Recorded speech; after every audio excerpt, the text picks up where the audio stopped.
If all that is true, the way to really amp this show up and take it to the next level is to mix and match reality TV show genres. Love is Blind mashup with My 600-Pound Life. Love is Blind mashup with Dr. Pimple Popper. Love is Blind matchup with 1,000-Pound Sister. You get these people with good hearts that are looking for love. They tell each other everything. They share who they are. They're in the pods. They don't get to see each other. And you want some god good TV. And when they open those doors and you get to see who you've fallen in love with, that's how we take this show to the next level. You get Dr. Sandra Lee to send in some of her patients with these fucking boils on the side of their head with good hearts. If love is truly blind, you get some of these people to come in with these fucking, I don't know what, these door knocker things on the side of their cheeks, pre-Dr. Sandra Lee, and you let those people open those pods and see if they really, really have fallen in love with complete strangers. I want people walking in there with like missing fingers and I want people walking in there with like wonky eyes, eye patches, fucking limps, all kind of weird shit. And then I want to test the hearts, the soul, and the characters of these people who think that love is truly blind. Welcome to my YouTube channel. This ain't a page. This is a YouTube channel. Some might even call it a YouTube experience. Okay? Subscribe, rate, review, leave a comment, ask a question. I look and read at them all. So I've talked about this show before. Talked about my reality shows before. And this particular reality show is so popular. I'm happy to be able to speak a little bit longer than I normally do about reality shows because I know you guys like, what? We don't know who that Bambi is, and we don't know what Vanderpump. I know, so I try not to go too deep, and I always say it every time I talk about reality shows. I always say that I don't want to deep dive too much into the reality shows, and then some people are like, deep dive. And then it's the conundrum because I feel like I should have my own like separate podcast, my own separate forum to talk all reality shows. However, when one is as popular as Love is Blind, I feel like I have the open door policy to talk about it because everybody seems to be watching Love is Blind Season 4 on Netflix. Love is Blind, if you've never seen the show, is where they take participants. It's not a competition show, so I don't want to say contestants. Participants, and they call it a social experiment. You know, everybody has the same language. You have to refer to certain things about the show in certain ways. So all the participants, not contestants, refer to it and they tell their friends and their family that they are part of a social experiment, which just so happens to be one of the biggest shows worldwide on Netflix. Season 4 of Love is Blind did not disappoint. I'm sure the biggest problem with the show Love is Blind is trying to ramp it up for more and more seasons because it can't be easy. It's not like a scripted show where writers can, if it's very popular, they'll just write season 5, season 6, season 7. Because this is a very specific type of person that comes on Love is Blind. So if you've never seen Love is Blind before, the participants, men on one side, women on the other side, they don't get to see each other. Love is Blind. They go into what they call pods on blind dates, except for they're not able to see each other. They're able to hear each other. They're able to talk to each other. And I think at first there might be 25 men and 25 women. You never really get the exact number, but let's just say 20 and 20. Let's say 20 and 20. So 20 participants that are men, 20 participants are women, and they go on rounds. They refer to them as rounds of speed dates, but where you're not seeing each other. You're not meeting for coffee. You don't know anything about it. You're asking them questions. And if John likes Jenny, John and Jenny will, request to see each other again or speak to each other again because you don't see each other.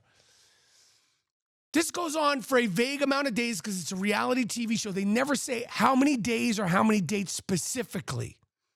They never mention that, which is kind of important, kind of not important. But the next thing you know, John may be falling in love with Jenny and Kimberly.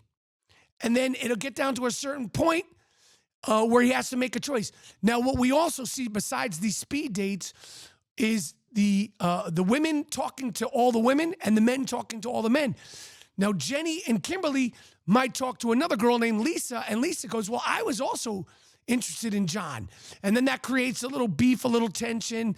And then the men, John might talk to another guy named Jimmy, and Jimmy might be like, well, I was talking to Lisa, this, that, and the third. Anyway, inevitably, all the participants, not contestants, make a choice. And when I say make a choice, it's not just to see each other in person. I believe it's one of the rules that the way you make your choice, the way you choose the woman that you want to be with, and it's always the woman being proposed to by the man. That's just this show. It's always the woman being proposed to by the man. But the way you get to see the person that you've fallen in love with, because people say, yo, I've fallen in love with you. Love really is blind. They say this a lot.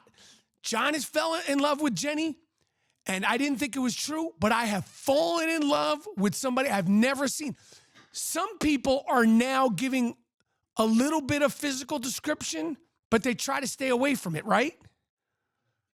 They try not to go too far into physical description. And in the interviews, when it's people alone, they'll go, I don't care if Jenny is short. I don't care if Jenny is tall. I don't care about her size. I love this person. I love this person, and I want to be with them for the rest of my life. And then you'll see the guy go, I don't care if she's this, that, and the third. And everybody's smitten because, number one, they probably have their phones taken away. They're isolated from the world. They're probably not eating good. They're there. You know, I'm going to also tell you this. If you've never seen the show, they're all, let's say, doable. None of these people are bad looking. Now, you might find some people more attractive than the other person. None of them are bad looking. And it also is not the Bachelor or the Bachelorette. They're not like the same contestants that go on the Bachelor or the Bachelorette, who a lot of times are like model level good looking, the men and the women. Some of these dudes, like, they're like GQ models. And some of the women, you're like, these are models. They're like, oh, well, I'm a veterinarian. Like, no, you're not. That's what you do because you're not maybe a Victoria's Secret model. But some of these motherfuckers are like beautiful looking men and beautiful looking women. No Bruno. But the point is that they're all, you know, in shape-ish. They're all, there's no deformities. They're all regular to good looking to just plain looking people. There's no like giants. There's no little people. There's none of that. That's a big point. So people go on and on and on and on for however many blind dates they have. And the way you get to meet the person you've fallen in love with is you have to propose to them. So you get on a knee. They all do it. They all get on a knee. It's like some Shrek shit. They all get on a knee. I don't know if these people have religious things or not. I don't care. And I love the show. Maybe it doesn't sound like I love the show. They all get on a knee and they wind up proposing, and then a couple hours later or the next day, they meet. And they've said they've fallen in love with each other. They meet, and it's always awkward because they've fallen in love with a voice and an energy that they've perceived, what they've imagined, and things they tell people. And, you know, after they have the group of couples that have all proposed, it's just about 5 or 6 of them. The next thing you know, they go to fucking Acapulco, or some shithole like resort down there in Mexico, and you're with your fiance who you've just met 24 hours ago. Some of them have sex the first night. Some of them are freaked out. Some of them you could see as soon as they see the person, they're like, oh shit, which is happening on season 4. This guy Zach and this girl, arena. Like, she's like bugging as soon as she sees him. Like, as soon as she sees him, she's like, blink. You don't blink. You're weird. You're freaking me out. And to which yeah, she called it. She said to his face within the first 5 minutes of meeting him, you look like a cartoon character. Which is just straight up disrespectful. She's saying to the person she just said yes to, I'm going to marry you, and yes, she's fallen madly in love with. Anyway,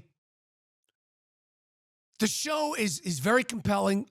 It's watched worldwide, and you know, us as viewers, it's easy watching television. It is easy viewing TV. You watch it, you root for some, you like some, you don't like some you think you don't like, the next thing you know, you do like them. And you just watch the love unfold. And at the end of the show, because after they go to Acapulco, they have, or Acapulco or Mexico, or the trip away where they're like, you know, on vacation with a perfect stranger. They come back and they live with each other for, I believe, 21 days. And at the end of the 21 days, you have to actually make a decision. And I'm sure the production pays for it. Will I actually marry this person, or did I fuck up? And everything in between happens. Sometimes they get married, sometimes they break up, sometimes they say, you know, we don't want to get married, but we want to stay together. And it's great TV. I love the show so much. I am worried about them being able to find doable contestants who are mentally sane, because you can't have, like, they got to do thorough background checks. You can't have like any psychos on there. But I think the way to step this show up, because if we're really saying that love is blind, and if we're really saying that love is in the heart, not in the looks, if we're really saying it has nothing to do with the physical appearance, and if we're really saying, like we say on the show all the time, you can really fall in love with somebody you've never seen. If all of that is true, the way to really amp this show up and take it to the next level is to mix and match reality TV show genres. Love is Blind, mash up with My 600-Pound Life. Love is Blind, mashup with Dr. Pimple Popper. Love is Blind, matchup with 1,000-Pound Sister. You get these people with good hearts that are looking for love. They tell each other everything. They share who they are. They're in the pods. They don't get to see each other. And you want some goddamn good TV? You want some worldwide TV? Because Netflix is all about worldwide. They've conquered America. They want to conquer the rest of the world. You get some of the regular contestants from Love is Blind, the just regular doable people.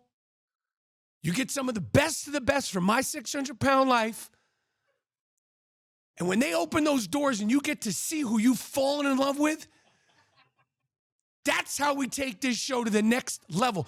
You get Dr. Sandra Lee to send in some of her patients with these fucking boils on the side of their head with good hearts. If love is truly blind, you get some of these people to come in with these fucking, I don't know what, these door knocker things on the side of their cheeks, pre-Dr. Sandra Lee, and you let those people open those pods and see if they really, really have fallen in love with complete strangers. That is how you see if love is truly blind or not. Mix and match the best of the best from all these shows and call it the Love is Blind Olympics. I want people walking in there with like missing fingers and shit. I want people walking in there with like wonky eyes, eye patches, fucking limps, all kind of weird shit. And then I want to test the hearts, the soul, and the characters of these people who think that love is truly blind. Thank you for watching. Thank you for watching my YouTube channel. Not a YouTube page, it's my YouTube channel. Some might even call it a YouTube experience. Leave a comment, ask a questions. Tell a friend to tell a friend, but leave a comment and ask me a question because I read them all and I might answer back. Thank you.